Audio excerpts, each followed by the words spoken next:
I will be working on the Corvette today, but I do have some deliveries I gotta make first. I need to go drop off some tables and chairs for rent.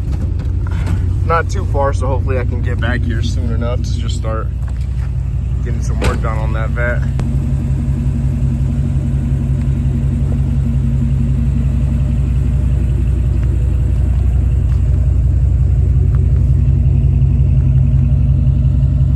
Load it up.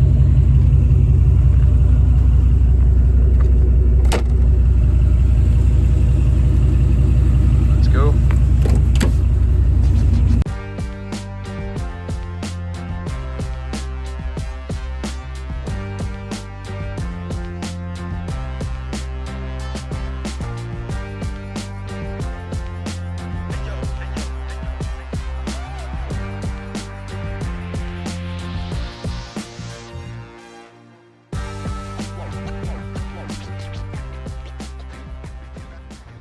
Back here with the vet. Had to make a quick Harbor Freight stop. Realized I lost my torque wrench, so I bought a cheap little 3/8 torque wrench. Bought some bottle jacks.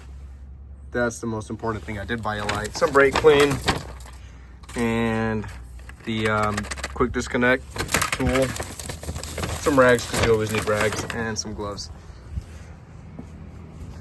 So today I'm actually going to be able to get the clutch on there. Boom. It's gonna be awesome.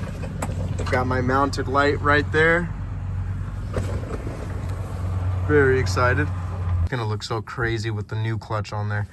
Again, I'm pretty stoked about this. So anyways, I'm gonna go ahead and grab that real fast and then I'll be right back. Here it is. That thing is heavy. That is a heavy combination right there. This is it though. Signed it just in case I get rid of the car. The next person that does this job is gonna be like, oh damn, who's that? Then look it up and hopefully subscribe, right? Yeah, so I'm gonna go ahead and get this over there now. Jesus Christ, I'm gonna need 2 hands for this. All right, give me 1 second. All right guys, flywheel is just about on. So I did buy the ARP bolts for it. And now it is asking that I put some thread locker in there, which I would have done anyways, but it does require thread locker and then some grease on the head. So just like right behind this head here, some grease on the head of the bolt as well. So I put the grease that they gave me, the lubricant, and then the thread locker. And then now I'm gonna go ahead and tighten it down. I've got my torque wrench right here. It is saying to torque down to 80 foot-pounds on the flywheel. So 20, 40, 80 is what I'm gonna do. All right, flywheel is now on. Torque to 80 foot-pounds in a star pattern. It just kept spinning on me, so this is how I held it down. This is a bolt for the bell housing. Just kind of threaded it in there. And then that is a pressure plate bolt. You can use an old one of yours. Just thread that in there. And there you go. Just kind of locks it up and it won't let it spin. This is the LS7 clutch. I don't know how many times I've mentioned that, or if I have mentioned it, but it is the LS7 clutch. So it is a slight upgrade from the stock, but this is what's going in there. It's nice. And then inside, I've got the tick master cylinder, and then some shims, I guess, just in case I need it, and the slave cylinder. There you go, clutch alignment tool on there. Now I'll get the pressure plate up there and get all the bolts in and torque those down, and we're ready to move on. Quick little Harbor Freight run. I needed some tools. Yeah, it's always bad coming here. Anyways, I actually came here earlier. I came to get a torque wrench, a 3/8 torque wrench. And I believe that torque wrench is like 20 bucks, but I ended up spending like $104. So this is why I should only come in here for a few seconds and then leave, because then I end up looking around and buying more stuff that I don't really need. You ready, Whit? Yeah. There you go. We got the clutch in there now.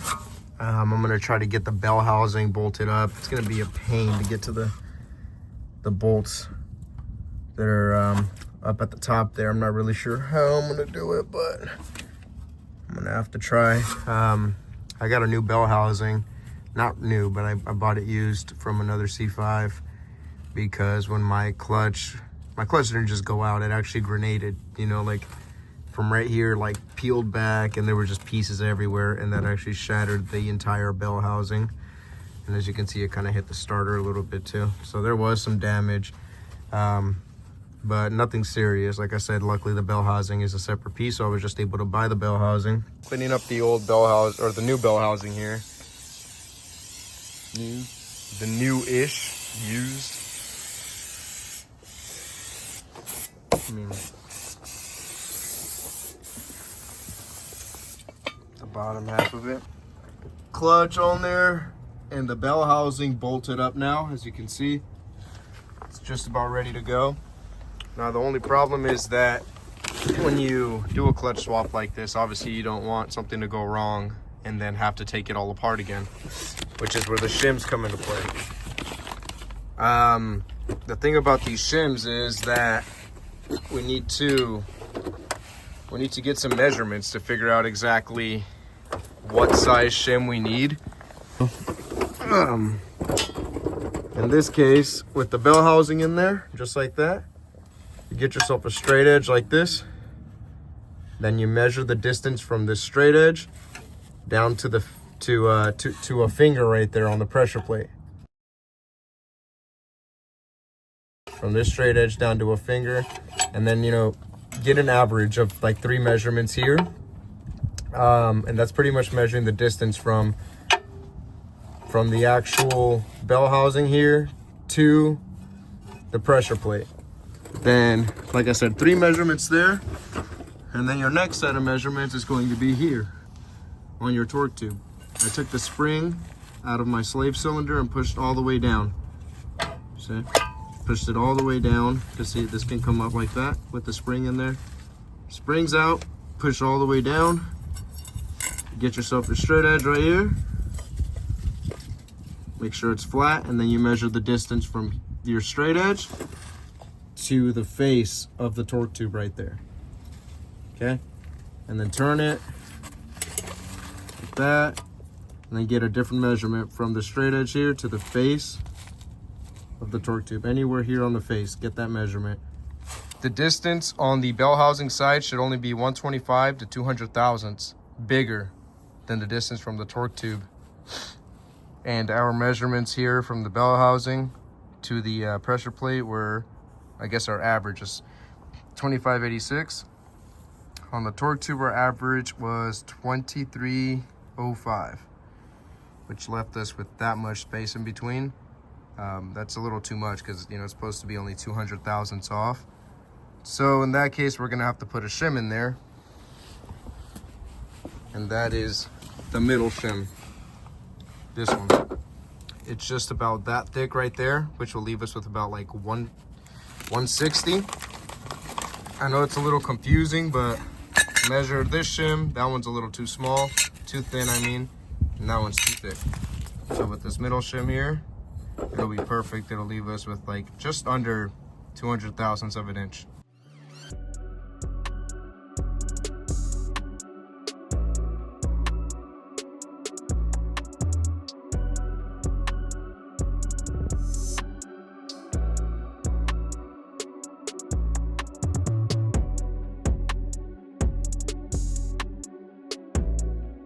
Plate's all good.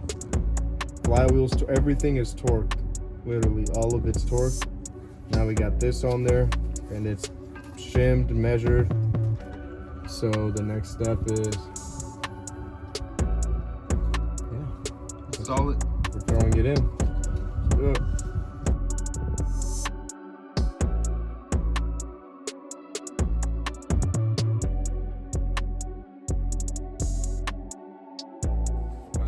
All the way back down anyway.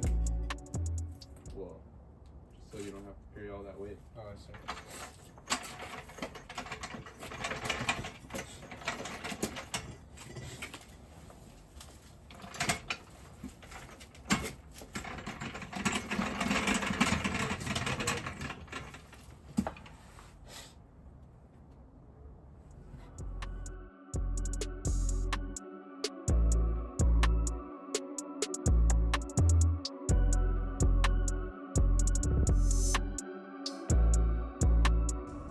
2 inches.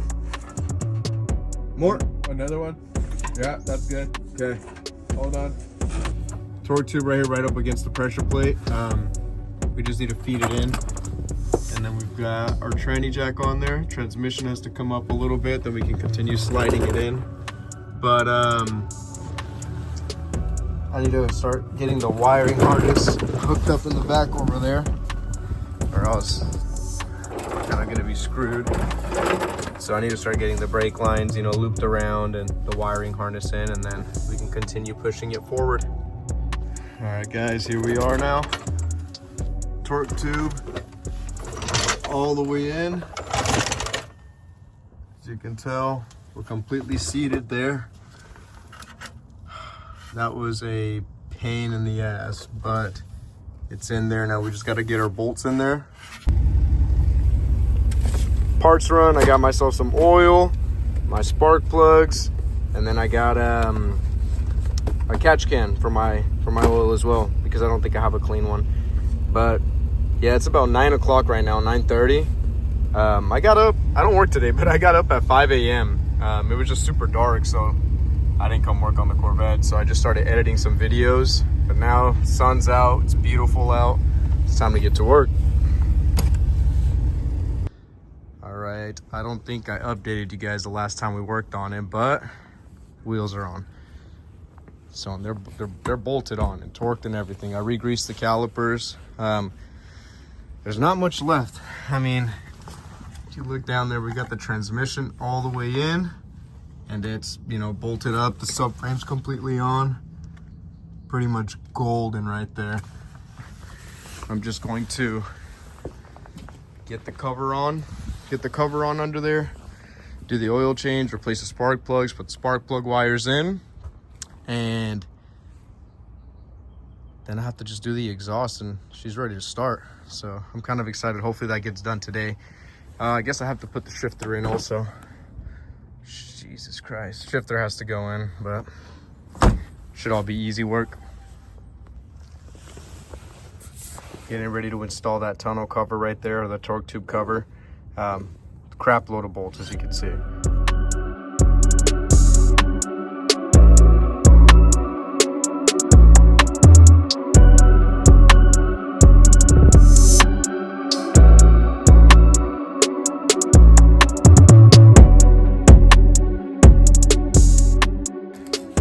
Go ahead and grab the old gaskets. I didn't buy new ones because I might end up replacing these headers. They're kind of beat up and I didn't want to have to buy them again. My exhaust bolts, excuse the mess. Also, I've been working on that thing for like a freaking year, so I've got shit just stacked up everywhere. And also this thing, I haven't made a video on it yet, but you will see a video on it soon. It's more of like a dream build. Who knows if I will ever finish it, if I'm being honest with you. It's pretty sick though. I'll show you guys in a few videos later on down the road. The headers are now on. They're bolted down with the gasket. I'm going to get my spark plugs and my cables on, my wires, and then I'll probably get the intake on, and then I'm pretty much going to be stuck. Not really stuck, but I have to figure out what I'm gonna do here, because this is what I was talking about. So headers are on. This is the exhaust. This side, I believe, came out with the clamp that I had. This side I had to cut off. So yeah, I'm not sure what I'm gonna do, if I'm being honest here. I mean, I'm gonna have to grind this down, I believe, and then get a sleeve that fits over that and then tighten that down. I think that's gonna work. I'm really not sure. Again, I really don't know here.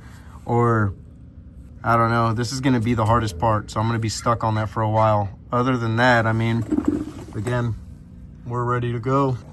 All right, all done. Got everything hooked up.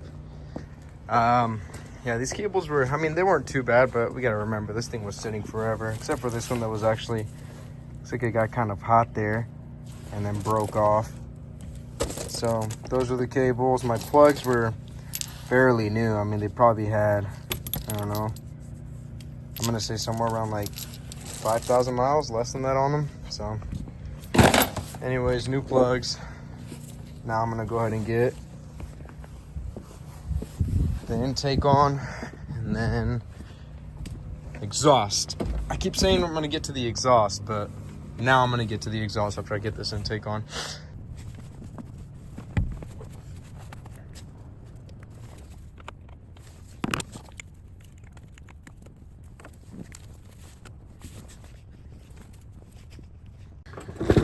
All right, guys. This is where I'm at. I still need to put the shifter in, but for as far as like under the car, it's literally just this, hooking this up and putting that bottom cover on there. That's it. And then I'm done with the bottom of the car. I measured the outer diameter of this, which is 2.5 inches, and then the outer diameter of this, which is 3 inches. So with that, I went to the auto parts store and then looked for an adapter. I'm gonna have to cut that off there so these are kind of even. And then these would be, man. Anyways, let me just show you what I got. It's kind of giving me a headache the more I think about it. So all I could find was this, which was 3-inch inner diameter, which would fit on the bigger side. But then it goes to a 1/2 inch or 2.5 inch outer diameter. So then that means it was too small. It's literally the same size as the other pipe that I have, so it would just kind of touch. I could not find anything with a 3-inch inner diameter to a 2.5 inch inner diameter. Nothing. So then I had to do this, which is just an inner diameter connector, like 2.5 inch inner diameter connector. Boom. So then that puts it from 3 inches inner diameter to 2.5 inner diameter. Now, it's a little long, which is what I don't like. So I'm gonna have to cut that, get that up in there, and then I can weld this outside. I'm not worried about that. I was concerned about welding under the car. That was my biggest concern there, because I'm not a good welder, like for shit. So that was just kind of an issue I was dealing with. Just got some clamps. I'm gonna try to figure out what I can do here. I need to start working on it. I've only got like an hour to work on this thing, and honestly, I want this thing on the ground and started within that hour, so.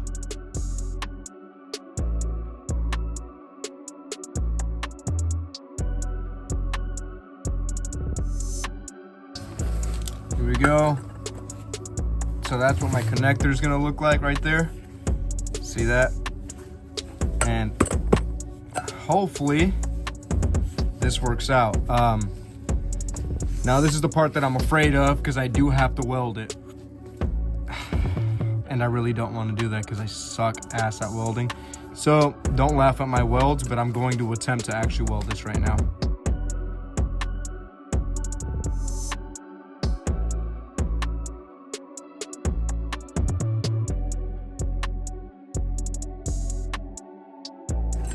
Looks like I missed a little spot right there.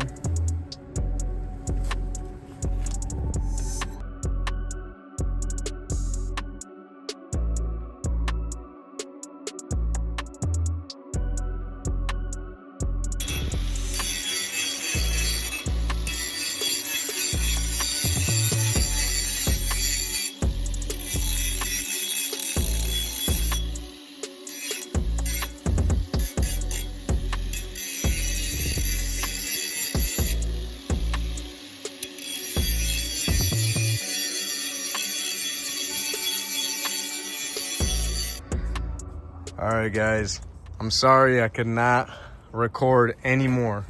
I just had to get down to business. I mean, the car had to get done today, so here, let me show you guys what I did at least. That's what I did with my exhaust. Just clamped it on for now with some adapters. Boom, goes all the way back. That's it for now, okay? So that's just for now, because I did not want to, I didn't want to run it open header. Obviously, it's going to be really, really loud. And I'm going to have my boy here plug it in. Want to plug the battery in, Hyro? Yes, sir. Dude, the Vette's got power inside, man. Does it? The Vette's got power inside. Oh, look at the lid. I haven't seen power in this thing for a minute, bro. Gotta push it. Ooh, play some slaps.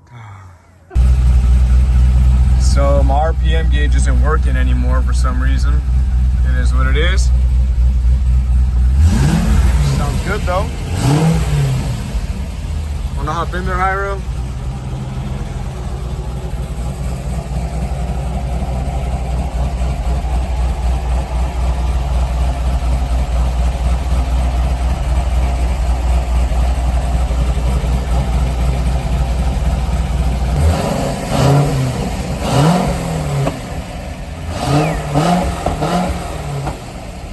Yeah. We're on, baby, we're on.